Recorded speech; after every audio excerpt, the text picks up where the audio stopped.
Friends, நான் உங்க சிஆர் நம்பு. Welcome to today's video. First of all உங்க எல்லாருக்கும் மிகப்பெரிய தேங்க்ஸ். பிகாஸ் நம்ம சேனல் வந்து பாத்தீங்கன்னா 1000 சப்ஸ்கிரைபர்ஸ் அச்சீவ் பண்ணிருக்கோம்.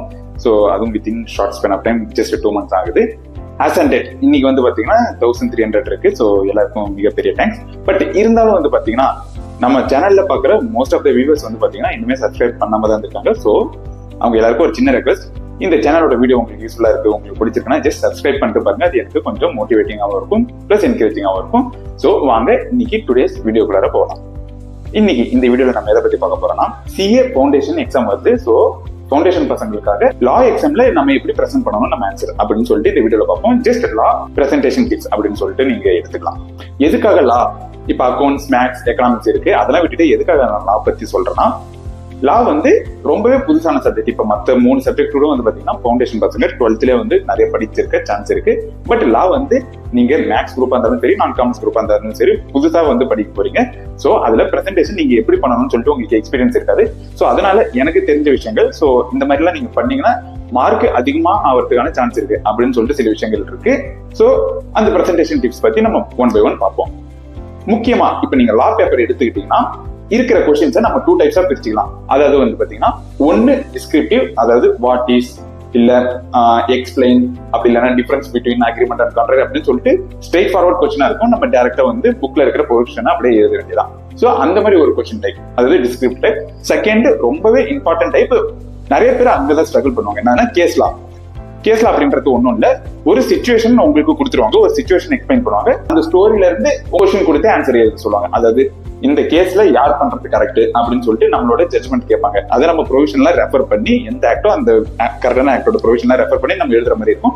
இது செகண்ட் டைப் கேஸ்ல. இப்ப நம்ம 2 டைப் ஆஃப் கொஸ்டினுக்கும் எப்படி வந்து அட்டெம்ப்ட் பண்ணணும், எப்படி நம்ம எக்ஸாம் பிரசன்ட் பண்ணணும் அப்படின்னு சொல்லிட்டு 1 by 1 பார்ப்போம்.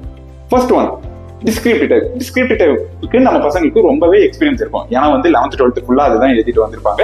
அது நம்ம எப்படி பிரசன்ட் பண்ணணும்னு பார்ப்போம். ஃபர்ஸ்ட் ஒன், தயவு செய்து நீங்க வந்து பேராகிராஃபா எழுதாதீங்க. உங்களோட ஆன்சரை பாயிண்டா நீங்க எழுத ட்ரை பண்ணுங்க. அதாவது பாயிண்டா 1 2 3 ஸ்டார் மார்க் போட்டு ஒரு பேஜ்லயே வந்து பாத்தீங்கன்னா முடிக்கிற மாதிரி பாருங்க, பாயிண்ட் வைஸா. ஏன்னா நீங்க பாயிண்ட் எழுதிங்கன்னா எக்ஸாம்ல திருத்துறவங்களுக்கு வந்து பாத்தீங்கன்னா ரொம்பவே ஈஸியா இருக்கும். பரவாயில்ல, உங்களுக்கு எல்லாமே நல்ல கிளாரிட்டியோட எழுதிருக்கீங்க அப்படின்னு சொல்லிட்டு ஒரு கான்பிடன்ஸ் உங்களுக்கு இருக்கும். சோ மார்க் அதிகமா வரதுக்கான சான்ஸ் இருக்கு. ஃபர்ஸ்ட் ஒன் நீங்க பாயிண்ட் எழுதணும். செகண்ட் ஒன், எல்லா பாயிண்ட்லயும் வந்து பாத்தீங்கன்னா ஒரு இம்பார்ட்டன்டான கீவேர்டு இருக்கும் இல்லையா? சோ அந்த கீவேர்டை வந்து நீங்க பென்சில்ல அண்டர்லைன் பண்ணணும்.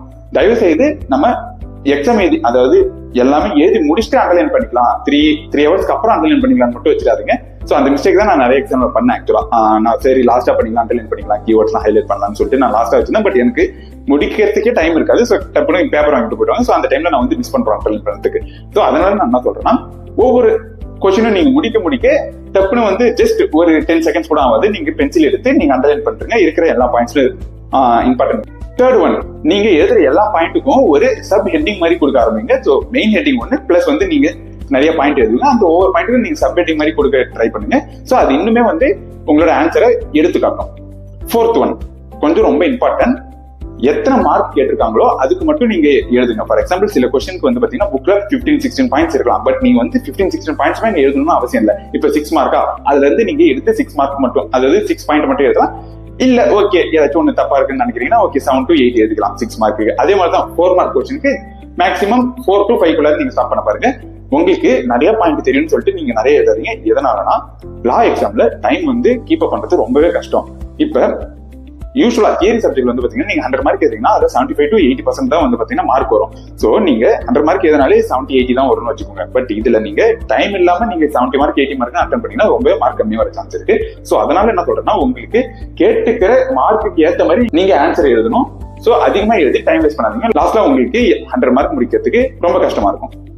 ஃபிஃப்த் ஒன், நீங்க செக்ஷன் நம்பர் கோட் பண்ணணுமா கோட் பண்ணக்கூடாது. ஏன்னா வந்து பாத்தீங்கன்னா இப்ப நிறைய செக்ஷன் நம்பர்ஸ் இருக்கும். It is impossible to remember everything. ஓகேவா? அந்த சமயத்துல நம்ம கோட் பண்ணா நல்லதா, கோட் பண்ணாம இருந்தா நல்லதான்னு நிறைய பேருக்கு டவுட் இருக்கும். என்ன கேட்டீங்கன்னா, section number is optional only.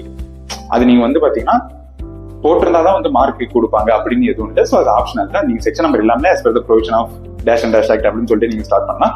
But உங்களுக்கு செக்ஷன் நம்பர் கொடுத்துருந்தா அது மறுபடியும் எக்ஸாமினருக்கு கொஞ்சம் கான்ஃபிடன்ஸ் பில்ட் பண்ணும். உங்களுக்கு எல்லாமே தெரிஞ்சிருக்குன்னு அவருக்கு ஒரு இண்டிகேஷன் மாதிரி தான். ஸோ அதனால மார்க் அதிகமா வர சான்ஸ் இருக்கு. பட் அதனால கான்பிடன்ஸ் இல்ல, இது வந்து செக்ஷன் 48 49 அப்படி கான்பிடன்ஸ் இல்லைன்னா நீங்க அப்ளை பண்ணாதீங்க, செக்ஷன் நம்பர் கோட்டே பண்ணாதீங்க. நீங்க தப்பா கோட் பண்ணீங்கன்னா இருக்கிற கொஸ்டின் அப்படியே அடிச்சுட்டு மார்க்கே கொடுக்காம போயிடுவாங்க. ஸோ உங்களுக்கு ரொம்ப கான்ஃபிடன்ஸா இருக்கு செக்ஷன் நம்பர்னா அந்த இடத்துல மட்டும் கோட் பண்ணுங்க. கான்ஃபிடன்ஸ் இல்லைன்னா கோட் பண்றாதீங்க. ஆஸ் பர் ப்ரொவிஷன் மட்டும் நீங்க ஸ்டார்ட் பண்ணிட்டு எழுதினாலே போதும். அண்ட் லாஸ்ட் டிப், இப்போ டிஃபரன்ஸ் பிட்வீன் கொஸ்டின் இருக்குல்ல, difference between agreement and contract அப்படின்னு கேட்டுக்கிறாங்கன்னா அந்த மாதிரி டிஃபரன்ஸ் பிட்வீன் கொஸ்டின்க்கு நீங்க வந்து டி ஃபார்மெட்ல எழுதுங்க. உங்களுக்கு இது நீங்க ஸ்கூல்ல நீங்க எழுதிருப்பீங்க. ஸோ அதே ஃபார்மெட் இங்கேயும் நீங்க ஃபாலோ பண்ணுங்க. தயவு செய்து நீங்க 1 by 1 எழுதாதீங்க, டி ஃபார்மெட்ல எழுதுங்க. எதனாலனா அது இன்னுமே வந்து பாத்தீங்கன்னா ரொம்ப கிளாரிட்டியா காட்டும் உங்களோட ஆன்சரை. பிளஸ் எக்ஸாமினருக்கு கரெக்ஷன் பண்ணவும் ஈஸியா இருக்கும். ஸோ இந்த மாதிரி நீங்க சின்ன சின்ன டிப்ஸ்லாம் ஃபாலோ பண்ணுங்க வைல் அட்டெம்ப்டிங் டிஸ்கிரிப்டிவ் கொஸ்டின். இப்போ செகண்ட் கேஸ் லா கொஸ்டின்ஸ். கேஸ் லா கொஸ்டின் தான் வந்து பாத்தீங்கன்னா எல்லாருக்கும் ரொம்ப ஒரு புது விஷயம். யாருமே வந்து பாத்தீங்கன்னா இதுக்கு முன்னாடி வந்து நீங்க 11th 12th தான் படிச்சிருக்க மாட்டீங்க, படிச்சு உங்களுக்கு எக்ஸ்பீரியன்ஸ் இருக்காது. ஸோ இங்க வந்து பாத்தீங்கன்னா நீங்க எப்படி பிரசன்டேஷன் கொடுக்குறீங்கன்றது ரொம்ப முக்கியம். இவன் தான் உங்களுக்கு கண்டென்ட் தெரிஞ்சாலும் அதை நீங்க பிரசன்ட் பண்ற விதத்துல தான் வந்து பாத்தீங்கன்னா நிறைய பேருக்கு மார்க் டிஃபரன்ஸ் வரும். இப்போ ஒரே சொல்யூஷன் தான் வந்து 2 பேப்பர் 2 ஸ்டூடெண்ட் கொடுத்துருப்பாங்க. பட் ஒருத்தவங்களுக்கு அதிகமா வந்திருக்கும் மார்க், ஒருத்தவங்களுக்கு கம்மியா இருந்திருக்கும் பிகாஸ் ஆஃப் பியூர்லி பிரசன்டேஷனால. ஸோ கேஸ் லாவோட பிரசன்டேஷனை நீங்க கேர்ஃபுல்லா எடுத்துக்கணும். ஃபர்ஸ்ட் இந்த பிரசன்டேஷனுக்கு முன்னாடி ஒரு சின்ன ரெக்வஸ்ட், நீங்க டாப் டு பாட்டம் படிக்காதீங்க. எப்பவுமே கேஸ் லா கொஸ்டின் பாட்டம்ல ஒரு கொஸ்டின் கேட்டிருப்பாங்க கரெக்டா, அந்த கொஸ்டினை ஃபர்ஸ்ட் படிச்சுட்டு அதுக்கப்புறம் ஃபுல் கேஸ் லாவும் படிக்க ஆரம்பிங்க. பிகாஸ் இப்ப நமக்கு சிலபஸ்ல 5 to 6 ஆக்ட் இருக்கு. நீங்க ஸ்டார்டிங்ல இருந்து படிக்க ஆரம்பிச்சீங்கன்னா எந்த ஆக்ட்ல இருந்து நீங்க ரீகலெக்ட் பண்ணணும்னு உங்களுக்கு நிறைய கன்ஃபியூஷன் வரும். இதே நீங்க லாஸ்ட்ல இருக்கிற கொஸ்டினை படிச்சிட்டீங்கன்னா அதுல சொல்றாங்க கம்பெனிஸ் ஆக்ட் இல்ல, பார்ட்னர்ஷிப் ஆக்ட் இல்ல, கான்ட்ராக்ட் ஆக்ட் அப்படின்னு சொல்லிட்டு. ஸோ நீங்க லாஸ்ட் படிச்சிட்டீங்கன்னா அதுக்கப்புறம் அந்த சிச்சுவேஷன் படிக்கும்போது ஓகே இந்த ஆக்டை மட்டும் ரெஃபர் பண்ணா போதும், இந்த ஆக்ட்ல வந்து எந்த செக்ஷன் சொல்லிட்டு நீங்க ரீகலெக்ட் பண்ணா போதும், இன்ஸ்டெட் ஆஃப் எல்லா ஆக்டையும் நீங்க ரீகலெக்ட் பண்றதுக்கு. சரி வாங்க நம்ம இப்போ பிரசன்டேஷன் டிப்ஸ் குள்ள போலாம். PAC அப்படின்னு சொல்லிட்டு ஒரு ஃபார்மேட் இருக்கு கேஸ் லாக்கு. ஸோ அந்த PAC ஃபார்மேட்ல தான் நீங்க வந்து உங்களோட ஆன்சரை நீங்க கொண்டுட்டு வரணும். ஒன்றும் இல்ல, ப்ரொவிஷன், அனாலிசிஸ், தென் கன்க்ளூஷன்.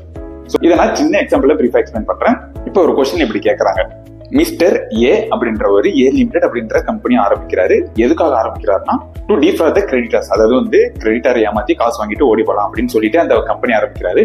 ஸோ கம்பெனி ஆரம்பிச்சுட்டு அவர் பேங்க்ல போய் லோன் வாங்குறாரு. லோன் வாங்கிட்டு அவர் பர்சனலா எடுத்துக்கிட்டாரு. அந்த காசுலாம் எடுத்துக்கிட்டு அவரோட புக்ஸ்ல வந்து ஏதாச்சும் ஃபிக்ஸிஷா லாஸ் புக் பண்ணிட்டு ஓடி போயிட்டாருன்னு வச்சுக்கோங்க. இப்ப பேங்க் வந்து கேட்கறாங்க அந்த மிஸ்டர் ஏ கிட்ட, எனக்கு வந்து பார்த்தோன்னா உங்களோட லாஸ் வந்துருச்சு, ஸோ உங்களோட பர்சனல் அசெட் வித்து கொடுங்க, உங்க கம்பெனில காசு இல்ல, உங்களோட பர்சனல் அசெட் வித்து எனக்கு செட்டில் பண்ணுங்க அப்படின்னு பேங்க் கேட்கறாங்க. அந்த மாதிரி கேட்க முடியுமா முடியாதா அப்படின்னு சொல்லிட்டு ஒரு கேஸ்ல இருக்குதுன்னு வச்சுக்கோங்க. ஜஸ்ட் ஒரு எக்ஸாம்பிள். ஸோ இதுக்கு நீங்க எப்படி ஆன்சர் எழுதணும்? ஃபர்ஸ்ட் பி, அதாவது ப்ரொவிஷன். இப்போ உங்களுக்கு தெரியும் இது வந்து related to corporate will theory அப்படின்னு. கார்பரேட் வில் தியரி என்ன சொல்லுது, கம்பெனி வேற ஓனர் வேற. ஸோ கம்பெனியோட லாஸ் வந்து பார்த்தீங்கன்னா கம்பெனி தான் பேர் பண்ணணும், ஓனர் பேர் பண்ண தேவை. கம்பெனியோட அசெட் எவ்வளவு தருமோ அது வரைக்கும் தான் வந்து லைபிலிட்டி லிமிடெட், அதுக்கு மேல வந்து பார்த்தீங்கன்னா கேட்க தேவை. ஃபார் எக்ஸாம்பிள் கம்பெனில 10 crores தான் அசெட் இருக்குன்னா 10 crores தான் லைபிலிட்டி கேட்க முடியும் பேங்க்னால. அதுக்கு நீங்க ஓனரே பிடிச்சி வந்து எக்ஸஸ் வந்து கேட்க முடியாது. ஸோ இதுதான் வந்து பார்த்தீங்கன்னா கார்பரேட் வில் தியரி. பட் அதுக்கு சில எக்ஸப்ஷன்ஸ் இருக்கும். ஃபார் எக்ஸாம்பிள் இப்போ அந்த கம்பெனியை நம்ம ஸ்டார்ட் பண்றதே வந்து டு எவட் த டாக்ஸ் இல்ல டு டிஃபர் த கிரெடிட்டர்ஸ் அந்த சொல்லிட்டு தப்பான இன்டென்ஷனுக்காக நம்ம வந்து ஸ்டார்ட் பண்றோம்னா அந்த டைம்ல கார்பரேட் வேல லிஃப்ட் பண்ணுவாங்க, அதான் லிஃப்டிங் ஆஃப் கார்பரேட் வே அப்படின்னு. சோ இதை நீங்க ப்ரொவிஷன் செக்ஷன்ல எக்ஸ்பிளைன் பண்ணணும் சொல்லிட்டு. சோ கார்பரேட் வேல்னா என்னது, அதுக்கான exception, so lifting of corporate veil அது அப்படின்னு சொல்லிட்டு நீங்க ப்ரொவிஷன்ல இதை எக்ஸ்பிளைன் பண்ணணும். Then second section A, analysis. Analysis அப்படின்றது ஒன்றும் இல்லை, நீங்க கொஸ்டின்ல கொடுத்துக்கிற ஸ்டோரியை நீங்க ஜஸ்ட் உங்களோட வேர்ட்ஸ்ல சமரைஸ் பண்ணி எழுதினா போதும். அதாவது இந்த இடத்துல மிஸ்டர் ஏ வந்து கம்பெனி ஸ்டார்ட் பண்றாங்க, பட் அதோட இன்டென்ஷனே வந்து பாத்தீங்கன்னா ஃப்ராட் பண்ணணும் அப்படின்னு சொல்லிட்டு ஒரு சின்ன ஜிஸ்ட் மாதிரி கொடுத்துருங்க என்ன ஸ்டோரி அப்படின்னு சொல்லிட்டு அனாலிசிஸ்ல. தென் கன்க்ளூஷன். ஸோ இந்த இடத்துல வந்து பாத்தீங்கன்னா கார்பரேட் வில் தியரியை லிஃப்ட் பண்ணணும் because it falls under the exception. அந்த கார்பரேட் வில் தியரிக்கான எக்ஸப்ஷன்ல இது வரதுனால நம்ம இந்த கார்பரேட் வில் தியரியை லிஃப்ட் பண்ணணும். ஸோ இந்த இடத்துல owner and company are one and the same. So bank வந்து பாத்தீங்கன்னா ஓனரோட பர்சனல் அசெட்ல இருந்து நீங்க ரெக்கவர் பண்ணலாம் அப்படின்னு சொல்லிட்டு உங்களோட கன்க்ளூஷன் கொடுக்கணும். ஸோ இந்த மாதிரி தான் வந்து எந்த விதமான கேஸ்லா கொஸ்டின் நீங்க கேட்டாலும் PAC, ப்ரொவிஷன், அனாலிசிஸ், கன்க்ளூஷன் அப்படின்றது ஃபார்மட் குள்ளார நீங்க கொண்டுட்டு வந்து பிரசென்ட் பண்ணணும். ஸோ இந்த மாதிரி நீங்க பிரசென்ட் பண்ணும்போது ரொம்பவே வந்து கிளாரிட்டி இருக்கு அப்படின்னு சொல்லிட்டு நீங்க காட்டுறீங்க உங்களோட எக்ஸாம்ல இருக்கு. ஸோ மார்க் அதிகமா வரதுக்கான சான்ஸ் இருக்கு. ஸோ அவ்வளவுதான். நீங்க இந்த சின்ன சின்ன டிப்ஸை ஃபாலோ பண்ணிட்டு நீங்க பிரசன்டேஷன் இம்ப்ரூவ் பண்ணீங்கன்னா இன்னுமே மார்க் அதிகமா வரதுக்கான சான்ஸ் அதிகமா இருக்கு. இந்த வீடியோ உங்களுக்கு பிடிச்சிருக்குன்னு நினைக்கிறேன். ஸோ இந்த வீடியோ பிடிச்சிருந்தா லைக் பண்ணுங்க. இந்த சேனலுக்கு நீங்க இப்பதான் ஃபர்ஸ்ட் டைம் வரீங்கன்னா சப்ஸ்கிரைப் பண்ணிக்கோங்க. இந்த வீடியோ உங்க ஃப்ரெண்டுக்கு யூஸ்ஃபுல்லா இருக்கும்னா நீங்க ஷேர் பண்ணுங்க. அடுத்த வீடியோ சந்திப்போம். பாய் பாய்.